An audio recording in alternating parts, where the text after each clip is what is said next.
சின்ன வயசில் எங்கள் அப்பா ஒரு அட்வொகேட் சொன்னாலே நான் 4th 5th படிக்கிறப்ப என்னோடய ஃப்ரெண்ட்ஸோட ஃபாதர்லாம் கேட்குறது சிவில் லாயரா கிரிமினல் லாயரா. அப்போ எனக்கு ஆன்சர் பண்ண தெரியாது. அப்பா ஐயா கிட்ட வந்து கேட்பேன். அப்பாவை ஐயான்னு தான் கூப்பிடுவோம்.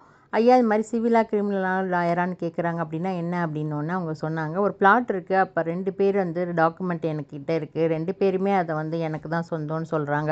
அப்போ ஒருத்தர் வீடு கட்ட போனால் இன்னொருத்தர் தடுப்பார். இந்த மாதிரி அவங்களுக்குள்ள கான்ட்ராவர்சி ஆகிறப்ப இது நியாயமாக யாருக்கு தான் சொந்தம்னு ஒரு சொல்யூஷனை தேடி போகும்போது அது சிவில் கேஸாக வரும், கோர்ட்டுக்கு போவாங்க.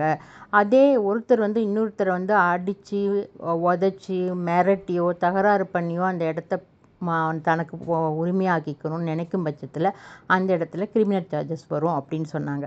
அந்த வயசில் எனக்கு கிரிமினல்னால் இது தெரிஞ்சால் போதுன்னு சொன்னேன். ஐயோ இன்றைக்குமே நினச்சி பார்ப்பேன். ஏன்னா இன்றைக்கி கிரிமினல்னாலுமே மைண்டில் வர்றது வேறு தானே. ஐயா வந்து ஐயா தான்.